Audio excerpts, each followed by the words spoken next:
Here he is, Ken Osheim in downtown Toronto. How about that, eh? Yeah, check it out. Yeah. Well, we're gonna go get something to eat, eh, Ken? Absolutely. Okay. Sound like a plan. There you go. Texas Nightlife Show on the road. And it was originally owned by John Wayne. Really? So how did you come across this piece? Well, Laura Lee was given it in 1976. And she met John in Washington, D.C. He was there doing some political lobbying and some things that he was really, well, John was pretty strong on a lot of things. And they got to talking, and she said all of a sudden he took his hat off, and took this off that he was wearing it, just like I'm wearing it now. So I guess he enjoyed her company, and that was kind of it. And said she was just a very special lady, and he said, you need this. Yeah, it's a 1928 silver dollar? I believe that's the year, yeah.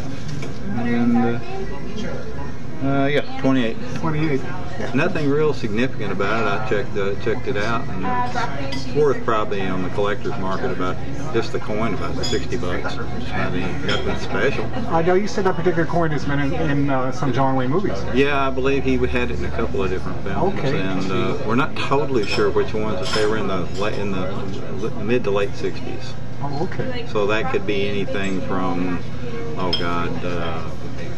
Chisholm to any of his movies he did in the late '60s, including Rio Bravo and El Dorado and some of the others. Well, it's something for us to search out on the internet. It's kind of fun though. Yeah.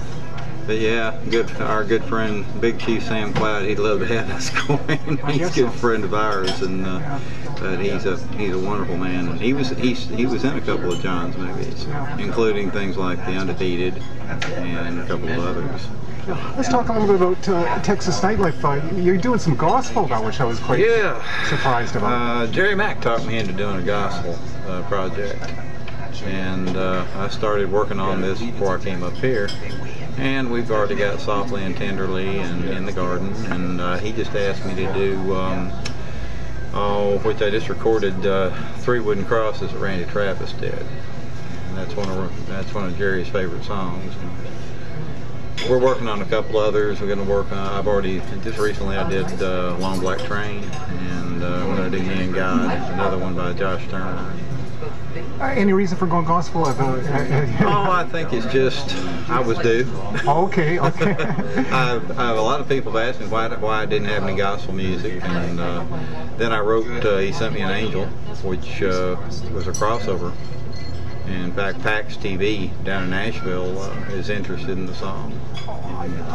The Texas Nightlife, He Sent Me an Angel? Mm-hmm. Okay, you didn't write that? Yes, I did. Oh, you did write it. Okay, okay. I never considered it a gospel tune. I didn't either, but they seemed to feel like it was a crossover tune. Okay. That it fit in the gospel area, and as well as in the contemporary country area. Yeah. So it was kind of fun. I kind of got into doing that, and since then I've added a couple songs with Johnny Paycheck, including Old Violin and The Outlaw's Prayer, which I'm real proud of. Both those songs are a couple of my favorites. Johnny's a real interesting character in the fact that when he passed away, he didn't have a penny to his name. Who is this? Johnny Paycheck. Is that right, eh? His friends had to get together and pay for the funeral. My oh my, eh? And he was, like I say, he's a very special fellow.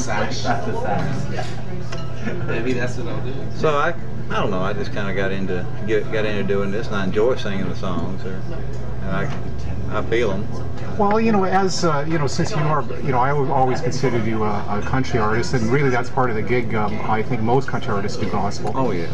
Have you also found God, or is it just part? I've known the Lord a long time. Okay. But I also one of the it's interesting that you kind of mentioned that, because in the last couple of years, I mentioned that Laura Lee and I are friends with Native Americans, and they're very special too, and they have shown us a different direction that you might not ever think of. Lay something on it. Well, I'll give you some idea that they still live close to the earth, and they still talk to God every day, and He talks back. And don't ever think He doesn't.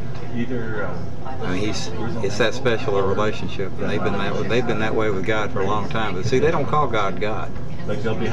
They never have. They call God the Great Spirit. And they call the angels the high spirits. Okay. And they never knew who Jesus Christ was because he didn't walk the plains of North Dakota. And do they believe he even walked the plains of the earth? Certainly. Okay. He was the son of the Great Spirit. Okay. Yeah. They have no questions about that. Yeah. So we've had a lot of misconceptions about these people, and they have shown me some amazing sides to life as a rule. Okay, you're saying the idea of being able to talk back to God. He talks back. In what form or what? The winds, the sky, okay, the thunder, the lightning. You know, it's interesting. We said we had the very things that Laura has in her pond, the fish, the animals. I think we're ready to order. Yes. Go ahead. Like I say, nature is something they very strongly believe in, and to them, nature is that's directly touching God. That's touching the Great Spirit. And I think it's so cool. And they have the most unique outlook on life. Think about all we've done to them. Let's go all the way back to 1838 when the Trail of Tears happened and the Cherokee Nation was stolen of all their gold from the hills of Tennessee, and they were forced to move to Oklahoma. And let's talk about Wounded Knee, the massacre there. Let's talk about a nation of people that were 60 million strong, and they were almost decimated down to 800,000. They were almost extinct. And their motto in life is, forget the hate, we're all the same. Is that amazing or what? Yeah. What's the perception? What's the native perception on the afterlife? They believe that, you go to the happy hunting ground, and they've got different phrases for it. Depends on the tribe. And Sam happens to be Lakota Sioux, and he's a big chief. I'm very proud to know him. And Laura Lee knows many up here in the Ontario area. In fact, she's done a lot of negotiations with them, works closely with them. They're wonderful people, and they've had their share of problems, and she's proud to work with them. She's a very special lady in her own right. What's your relationship with Laura Lee? We're very good friends at this point. That's all I'm going to get into. Okay, yeah. But she's a developing singer, for one thing. Okay. Oddly enough, she started her singing in the convent. She was in the convent when she was younger. And I'm having to break her some habits from Sister Superior. How did you two meet? We got to know each other over the internet. That's funny, eh? A lot of people do. It's not uncommon anymore. I think it's really cool. Was there a particular site that you met on? No, not really. We started playing cards first, and after that, then we started talking about possibly doing this Pal Talk thing, which I was totally opposed to it. I'd never done anything like this in my life, and I'd seen nothing but bad things about it, and experienced a few bad things as well. For people who don't know what Pal Talk is, maybe you can tell us a little bit about what you're doing with Pal Talk. Okay, Pal Talk is a chat service very similar to Yahoo, MSN, and some of the others, but the difference with Pal Talk is they're primarily room-oriented. They create either private rooms or public rooms that are theme-oriented, and where, like Yahoo is primarily one-on-one chatting, and you have some rooms there, they're really not, that's not their forte. Pal Talk is much more actually private and theme-oriented rooms. Like in our case, we're in a country music area. Okay, but you actually do a radio show there. That's it's correct? A live show. Yes, okay. It's not delayed broadcast or anything like that. What happens happens. Yes, and it happens on the spot, and it's strictly off the top of my head about half the time. Sometimes I have some idea what I'm going to do, but most of the time that takes all the fun out of it. If I've got it scripted. Yes, it does. Now, the majority experiences obviously are good because you have control of the room. But tell us some stories, both good and bad, of experience of just people being nice and people not being so nice. Well, one of the things that we started this room, I went on the agreement that we would do this strictly positive. I had been in other rooms, Yahoo, MSN, and other places, where they treated people lousy, pure and simple, and they were extremely jealous of people like me and Jerry and others who are professionals. And they even said, no professionals wanted here. And I'm going, what? You can't handle the competition, partner? And they would actually say things to you like, you suck. Yeah, that's why I have an album and you don't, okay? Have a nice day. And these kind of things were things that, one of the many reasons I didn't want to do this, because I'd seen this and seen how people get hurt. And you know, it's funny. People think that you can't hurt other people on the internet, but you can. Because it's not just words on a screen. It's not just an inanimate voice coming off your computer speakers. It's a real, living, breathing, thinking, feeling person. And especially, man, I know what it was like when I started. When I started out singing, man, I was scared to death. And I had a partner who treated me hard because he was a perfectionist. Jim didn't believe in doing anything halfway. You know, it's funny you mentioned that, because I was just thinking about Jim, and I know Jim's not with us anymore. Right, but he passed away 2 years ago. Talk a little bit about Jim, because I think one of the recordings that I love of yours is I Want to Know. Is that the correct title? Right, we wrote that together. Yeah, and is it Jim's Rickenbacker sound on there that I'm listening to? That's his, he's playing 12-string. Okay, it was 12-string, okay. And he and I are doing all the vocals. He's singing harmony, I've got the lead on it. And Jim and I met in high school. And we started playing at Shakey's Pizza. That's the first place we ever played. Okay. And we started... You were high school friends? It was Jim Brown, is it? Jim Brown. Okay. And we went to Trinity High School in Euless, Texas. And we got to playing locally there at this little Shakey's Pizza, and doing Simon and Garfunkel and all kinds of stuff. And before you know it, somebody was actually paying us pretty good money. And it was really more coffee house type stuff. What decade was this? That was 1960s, 8, 9, and 7. Okay. We played, then he dropped out of school in 71. Joined the military and hurt his back. And then we got back together again after I got out. And we played together after that forever. Yeah, I knew you were. But he pretty well trained me, but he trained me from the old school. When we practiced a song, we didn't even do it with a guitar. We'd hit a chord to give us a note, and we'd do a cappella. And if I missed it, he'd go, "You're flat." I'd say, "Yeah, and you're fat too." He says, "Yeah, well, I can be fat and be on key." Okay. I'm going, "Yeah, right." And so we fought like cats and dogs for years over that, but because of it, we became damn near perfection. We were one of the best male duos in the business, and sadly, it was just the chemistry kind of fell apart in the later years. Okay. How many recordings of you and Jim? Oh, God, I've probably got 60 or 70. All right, easy. okay. Some aren't as good as others, Yeah. but at the same time, they're all classics. None can be replaced. Yeah, that's very interesting that you say We've that. got a shot of Sound of Silence. Yeah. We've got another one of Scarborough Fair, which I'm very proud of. Yeah. People used to call Simon and Garfunkel those imitators. They said, "Yeah, we heard them imitators the other day, Ken." I said, "Really? Who's that?" He said, "Well, Simon and Garfunkel guys that copy you guys all the time." Yeah, and that was pretty cool. Yeah. Somebody called Bee Gees a bunch of imitators too, so we sounded better than they did. So when did your collaboration or I guess partnership with Jim, when did that break up? We pretty well broke up about 2 years before he passed away. Okay. Things just, it was just intolerable by then. Okay. He had let his health go to a point that, well, he'd already had a bypass surgery, he had a heart, he'd already had a back surgery, he had diabetes. He was a young man too, really, eh? 4 months younger than me. Okay. That's still young. Yep. And I'm a kid. I'm sorry. Yeah. I'm a Toys R Us kid. You got a long ways to go. I'll be around a long time. Oh, that's good. That's good. So, but he passed away and at his home in Greenville, Texas, in September 2006. Very sad. Oh, it always is. It always Talent is. like his doesn't come along every day. Yeah. And he was, when he was at his peak, he was probably one of the top 3 12-string guitar players in the nation. No question about it. Who produced your records? We did.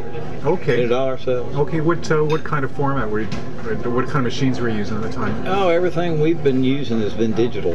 We use digital right into the computer. Okay. And, Jim didn't understand how to do that stuff. He couldn't even turn a computer on. But okay. he counted on me. So you guys played for many, many years before you actually got into the recording? Oh, yeah. And what date would your recording start? Oh, I'd say we started probably right around, I'd say right around 2000. 2000, started okay. really recording hard. Okay. And his brother Dennis played with us for a long time. Dennis was, and still is, probably one of the finest lead guitar players on the planet when he's sober. Dennis has a drinking problem.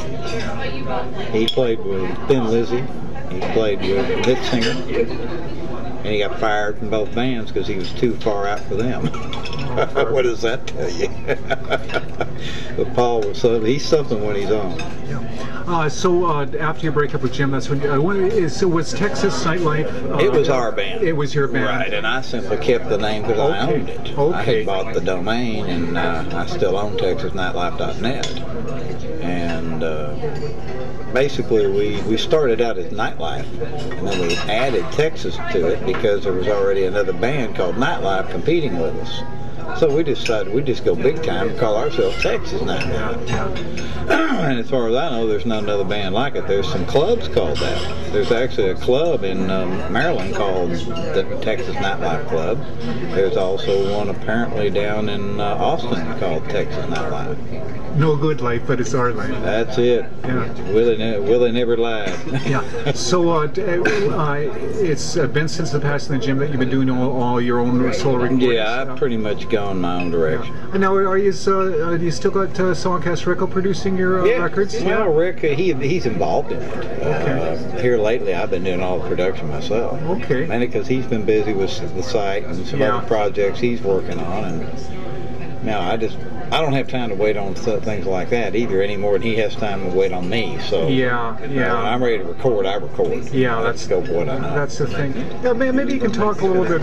I know lots about Songcast, but for people that don't, maybe you can talk about that and what got you started on that. And it's still a going concern. Yeah, well, Songcast to me I think it's one of the best OMDs on the planet. It was designed with artists in mind. And being an artist, it's kind of like the hair club for men. I'm not just the president, I'm also a member. Because you'll find Texas Nightlife music there as well. Just like you'll find yours and Jerry Mack and Valerie Lynn, who I closely collaborated with a lot of stuff on. And just a lot of great artists. Greg and Deb are out there now. And we started this really because I was torqued off at the Evil Empire. We won't mention what the Evil... I don't have a problem mentioning who it is. It's Sound Clunk. Good man, Sound Clunk. I don't have a problem with that at all. Good. And they've got some real flaky people over there. And I'd be the person, if they have a problem with anything I got to say, they can come over here and talk to me about it. Because I'll square up with them. Yeah. And they actually, give you some idea, their customer service is so bad that I had a problem with them one time. And I told them what my problem was, and I get an answer back from one of the owners, no less, that said, quote, "Well, we're really surprised you're still a member. This is customer service, right?" Yeah, you can't. So you're preaching to the choir. 2 years ago, I quit paying. Good man. Now it's strictly free. I still got it over there. I keep expecting them to cancel me every 5 minutes, but so far they haven't. And I think they're a little nervous because they know that I am one of the owners at Songcast. And we are competing enterprise, and we are growing, and we are stealing some of their people. Yeah. Well, it takes a long time. Like Soundcast has only been for around a couple of years. Yeah, and you figure something like SoundClick is. They've been over 12 now. Yeah, I'll give them credit for a lot of things, but the people who operate that site are awful. They don't have any concept what customer service is. They don't have any concept what artists need and want. Yeah. And we're trying to offer things that nobody else does. And I think we're getting there, slowly but surely. We just recently started doing daily charts now, which I think is pretty cool. It's kind of fun to watch those change. Yeah, it's it's really difficult to I think for what Songcast Rick has done is wonderful because it's no easy task to program that stuff and and have a chart that is alive. That takes some smarts. Not everybody can do it, and it's a lot of work that a lot of people just don't see that. You just see the page and you exactly what's going on here. I know you're doing this Whitby or Whitby Shores. Whitby Shores. Yeah, you're starting to get a little taste of what it's like to complain at you. And I remember when you were one of our big complainers going, now, wait a minute, kid, I want this and I want that. And I'm going, yeah, want in one hand and yes, I learned my lesson, and it's because I wasn't trying to be hard on you. I was just being common sense, and that's why Rick even said, hey, anybody wants to complain that much, go build your own site. And you'll find out how much fun it's not. In all honesty, I was wrong on my particular. But that's the past. Kind of like I told you, I don't hold things personal. I never did, and I never will. I understood it, and I told you. Just sometimes friends don't agree in business. It happens. That doesn't mean I don't like you. That's fine. But, so no, and I've had a few scrapes with some of the members before, and one guy got all bent out of shape and said, well, you're not promoting me. I said, well, I'll tell you what, it's not my job to promote you. I said, but I'll tell you what I'll do, you give me $200 a month and I'll promote you like you wouldn't believe. Thank you, ma'am. What are you looking at there, Ken? It's a tower of some kind. Well, I have no idea. That is the CN Tower. You don't know what the CN Tower is? No, not really. It was the largest, tallest structure in the world just till recently. Oh, okay. And we got this building over here. It's got a real pretty clock. That is the Parliament building. Oh, okay. And we're in what's called Nathan's Phillips Square. That must be the thing we burned back in in the 1800s. Well, let's walk in Nathan Phillips Square. This is actually a very famous part. Well, they got a lot of shows in here. Let's head on over there. I can see that. Toronto area, Father Makalipay, by being in